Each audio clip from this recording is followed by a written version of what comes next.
In the area, some of the birds that are going to move through, as well as Judy said, well, now you're going to show pictures of birds. Where are we going to go and see them?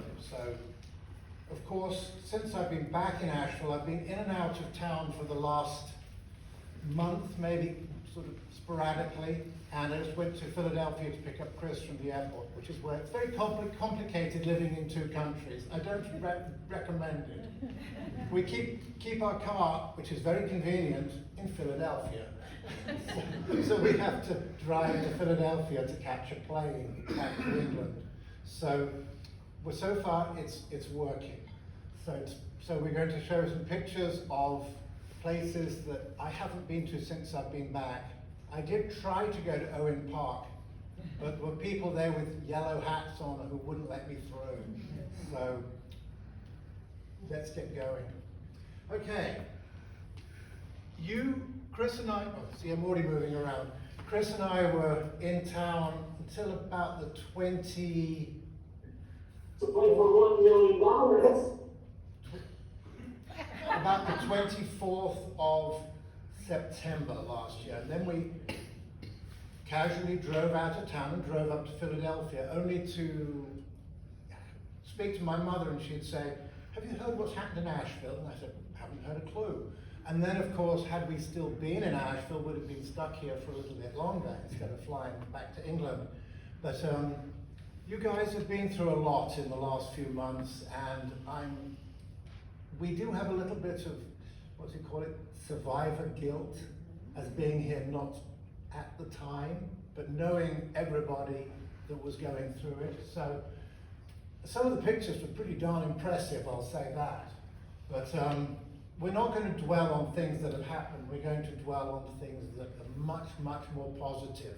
And yes, we do look forward to the fresh spring buds. And I spoke to a friend of mine in Iowa yesterday. He said, we've got 3 inches of snow right now on the ground, and tomorrow it's going to be 65 degrees. Okay, but so spring is going to happen very suddenly there as well. But we're talking about spring here, and I've just driven up down from Philadelphia, and it's barely spring up there. Just a few daffodils coming out. But here you've got the mountains, and they're starting to green up, and a few spring flowers, which I'm sure you'll see on some of these hikes that are being planned. Bloodroot. I've also labeled a lot of the birds, so I don't have to say, oh, and that one up in the top corner is a red flanked blue tail or whatever. And I did see some leaves of trout lily just poking up above the surface the other day, but I did see that you've got Scott talking next month. So yes.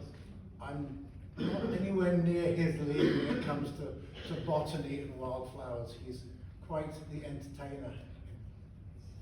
And of course, when we see the red columbine starting to come out, we know that the hummingbirds are soon following. Has anyone seen one yet? No? You've seen a hummingbird already this year? No. I heard somebody say. Ah, yes. I was in Shelby yesterday, and my friends there had one at the feeder briefly. I didn't see it, and you'll see it. There's a map I'm going to show you a little bit later that has all the sightings of hummingbirds so far. So the dogwood's just starting. We saw some pink ones yesterday, just starting to break, and the white ones again today. I think with that rain and some warm weather, the next few days are going to be in full peak.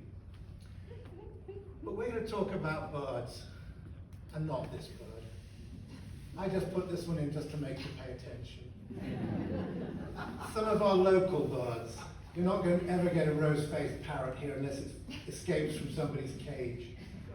But some of these birds are tropical birds. This is a golden-winged warbler.